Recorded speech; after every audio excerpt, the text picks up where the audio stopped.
Le titre choisi par le réalisateur invite d'emblée à une première remarque dont on verra qu'elle irrigue l'ensemble de notre réflexion.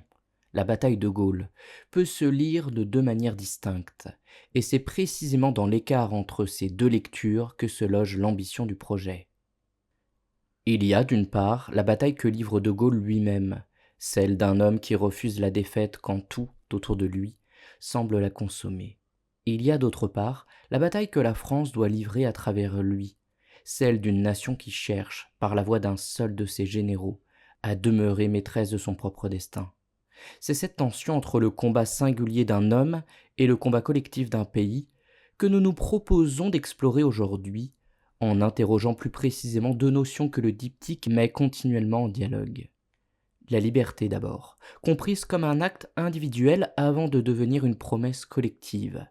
La souveraineté ensuite, comprise comme un enjeu qui ne se joue pas seulement contre l'occupant, mais aussi et peut-être surtout face aux alliés eux-mêmes. Nous suivrons dans un premier temps le fil chronologique des deux films avant de nous arrêter plus longuement sur cette lecture croisée de la liberté et de la souveraineté, puis d'interroger la manière dont le cinéma, ce faisant, fabrique du mythe, non sans susciter, on le verra, quelques réserves du côté des historiens eux-mêmes. Pour mesurer la portée de cette entreprise, il convient d'abord de préciser ce que nous entendons ici par légitimité, notion qui traverse silencieusement l'ensemble des deux films sans jamais y être formulée comme telle. Deux régimes bien distincts semblent en effet se succéder d'un volet à l'autre. Le premier tient de l'ordre du charisme pur. C'est celui d'un homme qui, ne disposant d'aucune investiture régulière, ne peut fonder son autorité que sur la seule force de sa parole et sur l'adhésion, d'abord marginale, puis croissante, de ceux qui choisissent de le suivre. Le second tient d'un ordre plus rugueux, plus politique au sens classique du terme, celui d'un chef qui doit désormais composer avec des appareils diplomatiques rivaux, négocier sa place au sein d'une coalition qu'il n'a pas choisie comme interlocuteur privilégié, et imposer contre des candidats concurrents soutenus par des puissances étrangères, l'idée que lui seul incarne légitimement la nation qu'il prétend représenter. Cette bascule d'un régime de légitimité à l'autre ne recoupe pas exactement la frontière entre les deux films, mais elle en éclaire la logique interne. Elle explique pourquoi le premier volet privilégie le registre de l'épopée solitaire, quand le second s'ouvre à une polyphonie de personnages et de fronts. Elle permet surtout de formuler la question qui organisera notre parcours.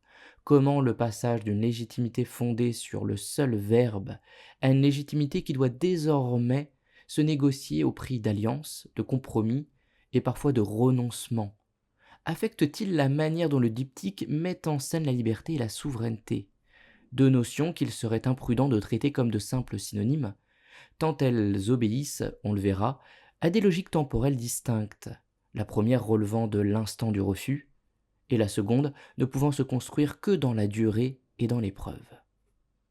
Cette question appelle, pour être traitée avec la rigueur qu'elle mérite, une approche qui se déploie sur trois plans successifs. Un plan esthétique d'abord, qui s'attachera à la manière dont le récit, le montage et la direction d'acteurs construisent, image après image, l'autorité du personnage principal. Un plan proprement philosophique, ensuite, qui interrogera le contenu même des notions de liberté et de souveraineté telles que le film les met en tension.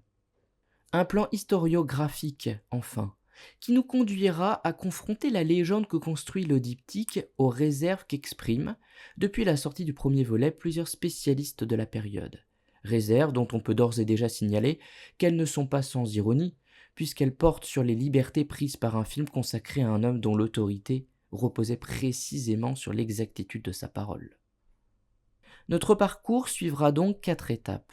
Nous reviendrons d'abord sur la genèse du projet et sur le dispositif formel qu'Antonin Baudry a choisi pour le porter, afin d'examiner successivement les deux volets dans l'ordre même de leur sortie. Nous proposerons ensuite la lecture transversale annoncée à l'instant, organisée autour de la liberté et de la souveraineté, qui constituera le cœur de notre réflexion. Nous conclurons enfin par cette question de la fabrication du mythe et de sa réception, tant critique qu'historienne, qui nous permettra de refermer la boucle ouverte par le titre même du diptyque. Le projet qui nous occupe aujourd'hui n'est pas né d'une commande ni d'une opportunité de circonstance. Il aura fallu 6 années de travail à Antonin Baudry pour le mener à son terme, ce qui, dans l'économie habituelle du cinéma français, constitue en soi une anomalie qu'il convient de replacer dans la trajectoire propre de son auteur.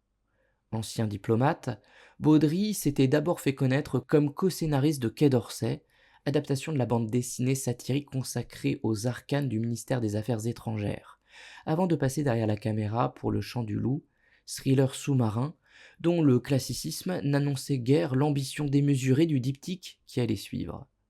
Cette double appartenance, celle d'un homme qui a connu de l'intérieur les rouages de la diplomatie française, et celle d'un cinéaste rompu à l'écriture de dialogues resserrés, éclaire sans doute la manière dont le second volet, on le verra, traite les tractations diplomatiques avec un soin presque documentaire.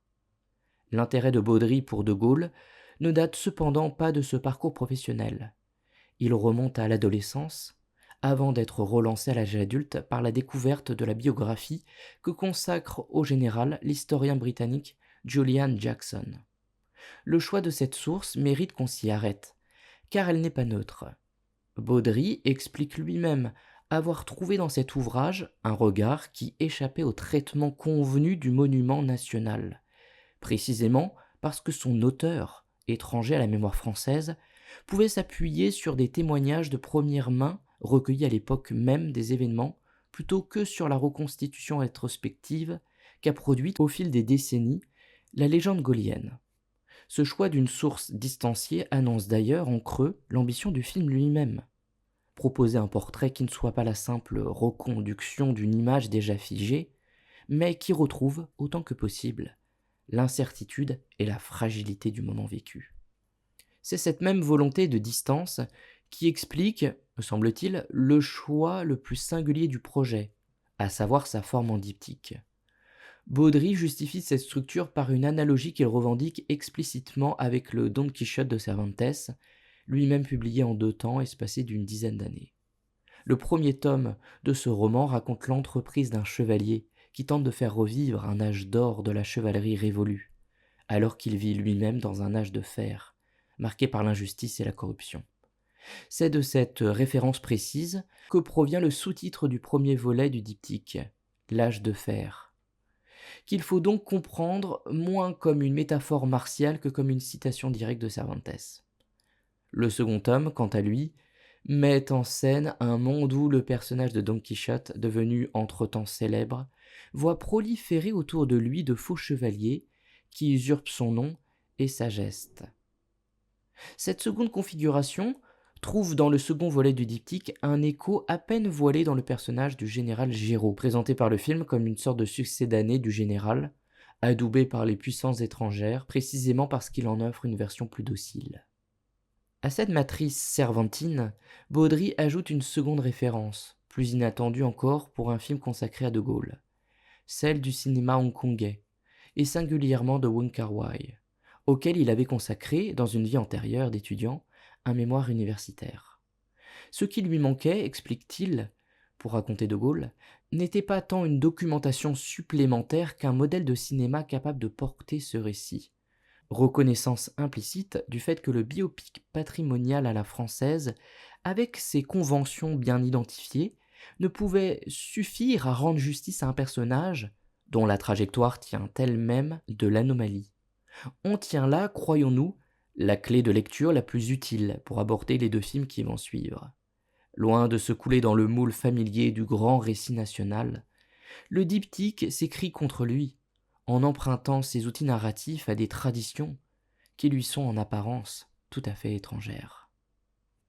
Armés de cette double généalogie, cervantine et hongkongaise, nous pouvons à présent entrer dans le premier volet proprement dit, dont le récit s'ouvre en mai 1940, au moment où la bataille de Montcornet permet au colonel de Gaulle, simple commandant de char jusque-là, relativement obscur au sein de la hiérarchie militaire française, d'accéder au grade de général. Cette promotion, obtenue dans le fracas d'une défaite généralisée plutôt que dans le cadre d'un avancement ordinaire, donne d'emblée le ton du personnage que le film va construire. C'est un homme qui gagne du galon, au moment précis où tout autour de lui s'effondre et dont l'autorité naissante se trouve ainsi immédiatement placée sous le signe du paradoxe. Une scène de cette séquence mérite d'être rappelée, tant elle condense en une seule réplique l'ensemble du projet du film. Alors qu'un jeune capitaine, cédant à la panique du combat, s'écrie que c'est la débandade, De Gaulle lui répond avec une sécheresse toute militaire, en lui demandant s'il a, lui, l'air de débander. Cette réponse, par son laconisme même, esquisse le portrait d'un homme dont l'autorité ne tiendra jamais à un grade, ni à un uniforme, mais à une forme de maîtrise de soi qui confine par moments à l'inflexibilité. Le film enchaîne ensuite avec la vitesse d'un compte à rebours, la signature de l'armistice par le maréchal Pétain, le départ précipité pour Londres, puis l'appel du 18 juin, prononcé au micro de la BBC, devant un studio quasiment vide. Moment fondateur que la mise en scène choisit de traiter non comme un triomphe, mais comme un pari incertain, dont rien, au moment même où il est lancé, ne garantit qu'il sera entendu. C'est là, me semble-t-il, l'un des partis pris les plus intéressants du volet. Plutôt que de céder à la tentation rétrospective qui consisterait à filmer cet appel comme l'acte fondateur qu'il est devenu dans la mémoire collective, le film s'attache à en restituer la fragilité initiale, l'absence quasi totale d'écho immédiat et la solitude physique de l'homme qui le prononce. Cette solitude, le récit va la creuser méthodiquement au fil des mois qui suivent. De Gaulle y apparaît snobé tout à la fois par les autorités britanniques, qui le considèrent avec une condescendance non dissimulée, et par les diplomates français ralliés à Vichy, qui le tiennent pour un dissident sans troupes ni mandat. Le film choisit pourtant de ne pas s'enfermer dans le seul registre tragique. C'est ainsi qu'il introduit, au détour d'une scène restée l'une des plus commentées du volet, la rencontre entre De Gaulle et un plombier polonais du nom de Blazecz, interprété par Karim Leclou, qui devient, malgré lui, et malgré une méprise assez comique sur les intentions du général, la toute première recrue de la France libre. Cette séquence, traitée sur un mode presque absurde, introduit dans le récit un humour qui vient désamorcer la solennité du monument national et qui participe d'une stratégie de désacralisation assumée par le réalisateur. Montrer que la légende gaulienne, avant de s'imposer comme telle, a d'abord dû se construire à partir de rencontres hasardeuses et de recrutements presque accidentels. L'échec de l'expédition de Dakar en septembre 1940 vient ensuite rappeler que cette légitimité naissante demeure, à ce stade du récit, éminemment réversible. Rien ne garantit encore que le pari lancé le 18 juin ne se soldera pas par un nouvel échec, cette fois définitif. Le film déplace alors son centre de gravité vers l'Afrique, avec l'installation du nouveau quartier général à Brazzaville, en octobre 1940. Épisode traité avec une pointe d'humour, De Gaulle affirmant, non sans forfaiterie, que les moustiques ne piquent pas le général de Gaulle, quelques jours avant de succomber lui-même à une crise de paludisme. Cette scène, mineure en apparence, illustre bien la manière dont le volet alterne les registres. À peine esquissée, la stature surhumaine du personnage est aussitôt corrigée par un rappel de sa vulnérabilité biologique la plus ordinaire.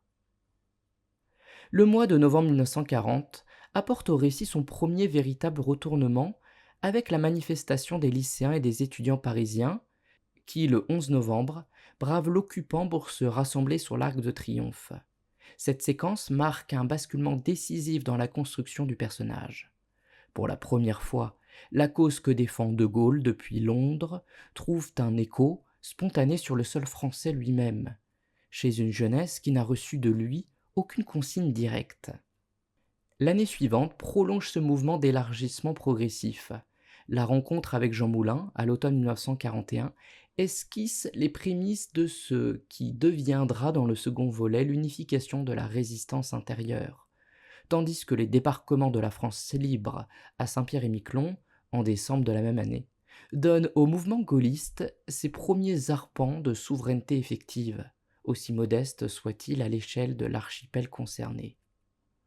Le volet se referme sur la bataille de Bir Hakeim, au printemps 1942, présenté comme le morceau de bravoure militaire qui vient couronner cette lente accumulation de légitimité.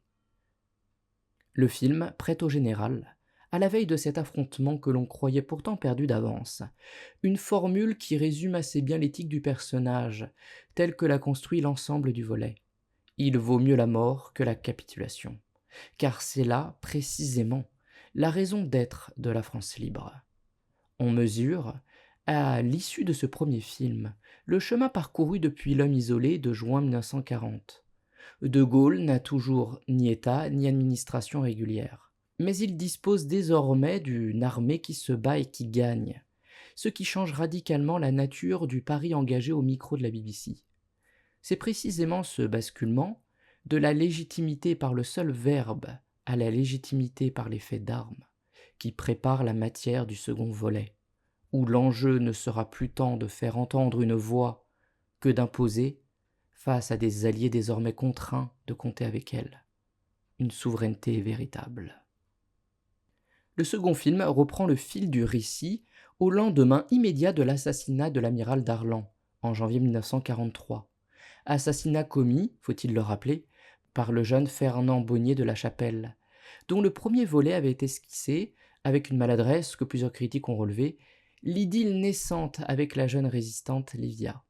Ce choix de reprendre le récit exactement là où s'était arrêté le premier volet, sans ellipse ni rappel didactique, signale d'emblée que l'on a affaire non pas à une suite au sens commercial du terme, mais à la seconde moitié d'une seule et même œuvre, pensée et tournée comme telle. Le changement de régime narratif, en revanche, est immédiat et assumé. Là où le premier volet suivait, selon la formule même de Baudry, une ligne droite courue à la vitesse d'un sprint, le second se déploie comme un sport collectif, faisant avancer de front plusieurs lignes d'action dont il convient de restituer la logique propre à chacune avant d'en mesurer l'articulation. La première de ces lignes est militaire et se joue sur le théâtre nord-africain. Le général Leclerc y mène, depuis la Libye jusqu'à la Tunisie, une campagne dont les succès répétés trouvent un écho croissant jusqu'en métropole, et dont la bataille de Ksar-Djilian constitue, à l'image de ce qu'était Bir Hakeim pour le premier volet, le morceau de bravoure spectaculaire du film. Cette ligne militaire n'a cependant plus, dans l'économie du récit, la fonction quasi existentielle qu'elle occupait dans l'âge de fer. Il ne s'agit plus de prouver que la France libre est capable de se battre, mais de démontrer, aux yeux des Alliés eux-mêmes, qu'elle constitue une force avec laquelle il faudra désormais composer. La deuxième ligne, proprement diplomatique, occupe le centre de gravité du film et retrouve, en la déplaçant, la question de légitimité posée dès l'ouverture de notre émission. De Gaulle s'y trouve engagé dans une véritable partie d'échecs contre son rival, le général Giraud, ce même personnage que nous avions identifié à propos de la matrice cervantine du diptyque, comme la figure du faux Quichotte, adoubé par des puissances étrangères qui lui préfèrent un interlocuteur plus docile. Cette rivalité n'oppose pas seulement deux hommes, mais deux conceptions de ce que doit être la France libre. L'une, portée par Giraud et soutenue par Washington, qui accepterait de subordonner sa souveraineté politique à l'effort de guerre allié. L'autre, portée par de Gaulle, qui refuse absolument cette subordination, quitte à irriter un Roosevelt sorti de son isolationnisme et désormais tenté, selon la lecture que propose le film, de façonner un nouvel ordre mondial sur les décombres même de l'Europe. À cette tension avec Washington s'ajoute une complicité avec Churchill, qui, contrairement à ce qu'elle était dans le premier volet, commence sérieusement à s'effriter, les intérêts stratégiques britanniques et français divergeant désormais sur plusieurs dossiers essentiels. La troisième ligne, enfin, se joue dans l'ombre, à Lyon, où Jean Moulin s'impose comme le grand ordonnateur d'une résistance intérieure, jusque-là dispersée en mouvements concurrents et parfois rivaux. Le film prend soin de montrer que cette unification ne relève pas seulement d'un travail d'organisation clandestine, mais d'un véritable geste politique, puisqu'il s'agit de faire tenir ensemble des sensibilités idéologiques que presque tout, en temps ordinaire, aurait tenu séparées. Cette ligne intérieure permet également au film d'élargir sa focale sociologique, en donnant une place plus conséquente qu'auparavant à la jeunesse résistante, dont Livia, précisément, incarne une composante que le premier volet n'avait fait qu'esquisser. L'articulation de ces trois lignes dessine en creux le déplacement majeur qui distingue ce second volet du premier. La légitimité de De Gaulle n'y est plus seulement morale, comme c'était le cas lorsqu'il s'agissait de convaincre par la seule force de la conviction. Elle devient un objet de négociation permanente, disputée pied à pied face à des interlocuteurs qui ne partagent ni ses intérêts, ni bien souvent ses intentions. On comprend alors pourquoi plusieurs commentateurs ont pu qualifier ce second film de plus âpre que le premier. Le héros tragique et quasi christique de l'âge de fer cède la place à un stratège contraint de manœuvrer, de composer, et parfois de sacrifier une part de son idéalisme initial pour faire aboutir ce qui reste, malgré tout le même projet, celui d'une France qui refuse de devenir l'obligé de quiconque, fût-ce de ses propres libérateurs. C'est précisément cette bascule de la légitimité par la conviction vers la souveraineté par la négociation qui va nourrir la lecture transversale que nous proposons à présent, et qui nous permettra de préciser ce que le diptyque entend exactement par ces deux notions que nous avons jusqu'ici pris soin de ne pas confondre. Reprenons, à la lumière de ce que nous venons de décrire, la distinction posée dès le début de cette émission entre l'instant du refus et l'épreuve de la durée, car c'est très exactement ce qui sépare, dans le diptyque, la liberté de la souveraineté. La liberté, telle que la mettent en scène les deux films, ne se donne jamais comme un acquis stable. Elle se rejoue à chaque séquence, comme un pari renouvelé porté d'abord par un seul homme qui choisit de dire non, alors que rien, ni son grade ni sa position, ne l'y contraignait. Ce geste initial, on pourrait le penser à l'aide d'une catégorie chère à la philosophie existentialiste, celle de la liberté en situation. Loin de supposer des conditions favorables ou une marge de manœuvre confortable, cette liberté-là se définit précisément par sa capacité à surgir dans la contrainte la plus extrême, au moment même où toutes les issues semblent fermées. C'est bien ce type de liberté que le premier volet met en scène lorsqu'il montre un général sans armée, sans mandat et sans appui, choisir malgré tout de maintenir que la partie n'est pas terminée. Cette liberté individuelle, cependant, ne demeure pas isolée bien longtemps. Elle se propage, comme nous l'avons vu, aux lycéens du 11 novembre, aux résistants de l'ombre, aux soldats qui rallient peu à peu la France libre, jusqu'à devenir, à la fin du premier volet, une cause authentiquement collective. La souveraineté obéit à une toute autre temporalité, et c'est précisément dans le second volet qu'elle s'impose comme l'enjeu principal du récit. Baudry lui-même a pris soin de préciser que son film se distingue de la production habituelle consacrée à la Seconde Guerre mondiale, en ceci qu'il privilégie ce combat pour la souveraineté française, plutôt que le seul affrontement militaire contre l'Allemagne. Précision qui mérite qu'on s'y arrête, tant elle déplace le centre de gravité du récit loin des champs de bataille vers les chancelleries. Or, la souveraineté, dans sa définition classique, suppose l'exercice d'un pouvoir suprême, qui ne relève d'aucune instance supérieure, et qui s'incarne, en temps ordinaire, dans un état doté d'institutions stables. Ce qu'invente le diptyque, en un sens, c'est la mise en scène d'une souveraineté itinérante et provisoirement désincarnée, portée non par un appareil d'État, mais par la seule persistance d'un homme en exil, qui refuse que la défaite militaire de son pays entraîne, par voie de conséquence, la disparition de son statut d'acteur autonome sur la scène internationale. C'est cette conception qui explique la teneur des combats que nous avons décrits dans le segment précédent. L'éviction de Giraud n'est pas un simple règlement de compte personnel, mais la condition nécessaire pour que la France libre ne devienne pas un simple protectorat administré depuis Washington. La résistance à la tentation qu'a Roosevelt de faire de l'Hexagone un objet parmi d'autres du nouvel ordre mondial qu'il entend façonner n'est pas davantage une posture d'amour-propre, mais l'affirmation que la souveraineté ne se négocie pas à la marge, sous peine de perdre son sens même. Le film donne ainsi à voir une guerre plus feutrée que celle des armes, mais tout aussi rigoureuse dans ses enjeux, où chaque concession diplomatique équivaut à une reddition partielle de ce que la liberté du premier volet avait précisément permis de préserver. L'articulation entre les deux notions se laisse alors formuler assez simplement. Quoique ses conséquences soient loin d'être triviales, la liberté n'a de portée politique véritable que si elle débouche à terme sur une souveraineté reconquise, faute de quoi elle demeure un geste héroïque sans lendemain institutionnel. Et la souveraineté, réciproquement, ne peut se construire que sur le socle d'un acte de liberté initiale, sans lequel il n'y aurait tout simplement personne pour la revendiquer, au nom de la nation vaincue. On touche là à ce qui fait la cohérence profonde du diptyque, au-delà de son découpage en deux volets distincts.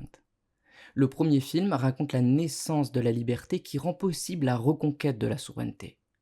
Le second raconte l'épreuve par laquelle cette souveraineté, une fois revendiquée, doit encore se faire reconnaître par des alliés qui auraient tout intérêt, pour certains d'entre eux, à ce qu'elle ne s'impose jamais tout à fait. Il reste, pour finir sur ce point, à souligner la dimension proprement performative de cette légitimité, qui n'échappera pas à qui s'intéresse à la philosophie du langage. Lorsqu'un interlocuteur du premier volet somme De Gaulle de justifier sa légitimité et sa crédibilité, celui-ci ne peut opposer, faute d'armée et de mandat, que la force de son discours et l'inflexibilité de sa détermination. On pourrait dire, en empruntant à Austin la notion d'énoncé performatif, que l'appel du 18 juin ne se contente pas de décrire un état de fait, la persistance d'une France libre, mais qu'il produit cet état de fait par le seul énoncé qui le proclame. C'est cette dimension créatrice de la parole gaullienne, plus que la véracité historique de tel ou tel épisode, qui nous conduira dans notre prochain mouvement à interroger la manière dont le cinéma fabrique du mythe et les réserves que cette fabrication a pu susciter chez les historiens eux-mêmes. Cette dimension performative de la parole gaullienne que nous venons d'évoquer ne pouvait trouver sa pleine efficacité qu'à travers un choix d'incarnation particulièrement exigeant, celui de Simon Abkarian, dont la prestation a été unanimement saluée par la critique pour sa capacité à imposer un charisme proprement gaullien, tout en exprimant dans le même mouvement l'émotion d'un personnage qui s'acharne à n'en dévoiler aucune. Ce paradoxe d'interprétation, faire percevoir un affect que le personnage lui-même s'emploie constamment à dissimuler, rejoint assez précisément la lecture du général comme figure quasi mystique que suggère un dialogue du premier volet, où l'on prête à Anthony Hayden l'ironie de comparer De Gaulle à Jeanne d'Arc, ironie à laquelle Churchill répond qu'il lui arrive parfois de croire qu'il s'agit bel et bien de la réalité. Cette réplique, aussi brève soit-elle, condense l'ambition mythographique du diptyque tout entier. Faire d'un homme une incarnation au sens quasi théologique du terme, sans jamais renoncer tout à fait à son épaisseur humaine. Cette construction mythologique, cependant, n'a pas fait l'unanimité chez les historiens consultés à l'occasion de la sortie des deux films. Arnaud Tessier, qui préside le conseil scientifique de la Fondation Charles de Gaulle, reproche ainsi au diptyque de présenter un homme solitaire, visionnaire et presque mystique, alors que le véritable De Gaulle demeurait, selon lui, avant tout un homme politique, entouré de collaborateurs et porteur d'un projet précisément articulé. Il regrette en particulier que le scénario fasse passer le général directement de la bataille de Montcornet à l'exil londonien, en omettant son bref passage comme sous-secrétaire d'État à la guerre, ainsi que ses tout premiers contacts avec Churchill. Ellipse qui, en supprimant les étapes intermédiaires, renforce artificiellement l'image d'une rupture radicale et solitaire. Tessier dénonce également la réécriture du texte même de l'appel du 18 juin, transformé selon lui en un discours héroïque et idéaliste, alors que le discours effectivement prononcé relevait d'un pragmatisme beaucoup plus mesuré. D'autres spécialistes, comme l'historien et journaliste Éric Branca, se montrent plus sévères encore, se disant proprement effarés par les libertés prises avec la chronologie et les faits, alors même que la durée cumulée des deux films, plus de 5 heures, rappelons-le, offrait largement l'espace nécessaire pour respecter la matière historique disponible. Branca relève ainsi, outre la modification déjà signalée du texte de l'appel, l'invention pure et simple d'un discours prononcé au Royal Albert Hall, l'affirmation selon laquelle Churchill aurait envisagé de remplacer De Gaulle par l'amiral Muselier, ainsi que plusieurs approximations touchant au contexte politique de l'époque. Le général s'en trouve, selon lui, réduit à une figure simplifiée et romancée, bien éloignée de la complexité du personnage réel. Jugement d'autant plus notable que le diptyque se présentait à l'origine comme adossé à un solide accompagnement scientifique et adapté d'une biographie réputée pour sa rigueur documentaire. Cette controverse mérite d'être entendue moins comme un simple relevé d'erreurs factuelles que comme la manifestation, à l'échelle même de la fabrication du film, de la tension que nous décrivions à l'instant à propos de la parole gaullienne. Une œuvre consacrée à un homme dont l'autorité tenait à l'exactitude de son verbe en vient elle-même à prendre, avec l'exactitude des faits, des libertés qui ne sont pas sans ironie. Cette tension, du reste, n'est sans doute pas propre à ce seul diptyque. Elle constitue une caractéristique structurelle de tout biopic consacré à une figure aussi institutionnalisée que De Gaulle, dont la légende précisément, parce qu'elle préexiste au film, impose au cinéaste un choix permanent entre la fidélité au document et l'efficacité du récit. C'est cette tension, enfin, qu'il convient de rapporter à la réception que les deux volets ont effectivement rencontrée auprès du public et de la critique, ce à quoi nous consacrerons les dernières minutes de cette émission. Il nous reste, pour clore cette émission, à situer brièvement l'accueil qu'ont réservé la critique et le public à ces deux films, en soulignant un mouvement assez rare dans la réception d'un diptyque cinématographique. Le premier volet avait suscité à sa sortie un accueil nuancé. Plusieurs observateurs relevaient une linéarité narrative jugée quelque peu scolaire, ainsi que certaines maladresses dans le traitement des intrigues secondaires, sans que ces réserves n'empêchent une reconnaissance plus générale du savoir-faire technique et de la performance d'Abkarian. Le second volet, en revanche, a fait l'objet d'un accueil sensiblement plus favorable, la plupart des publications s'accordant à lui reconnaître une cohérence de ton et une ampleur narrative supérieure à celle du premier film.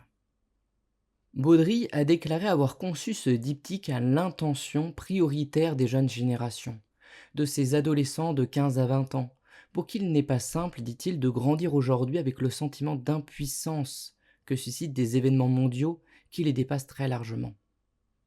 Cette déclaration éclaire rétrospectivement l'ensemble de notre parcours. Si le diptyque choisit de raconter la naissance d'une souveraineté nationale à partir du seul acte de liberté d'un homme qui refuse de céder, ce n'est peut-être pas d'abord pour rendre hommage à un monument du passé, mais pour proposer, sous l'habillage d'une grande fresque patrimoniale, un objet éminemment contemporain, une fable adressée à ceux qui, aujourd'hui, cherchent leur propre raison de ne pas s'incliner. Nous terminerons donc sur cette question, que nous laisserons volontairement ouverte. Un film peut-il réellement transmettre l'expérience de la liberté qu'il met en scène, ou se contente-t-il, par la seule force de son spectacle, d'en proposer une image suffisamment saisissante pour que chacun, dans la salle, ait l'illusion d'y avoir déjà pris part? C'est à cette question définitive que le diptyque d'Antonin Baudry nous laisse face à face avec nous-mêmes, une fois les lumières allumées.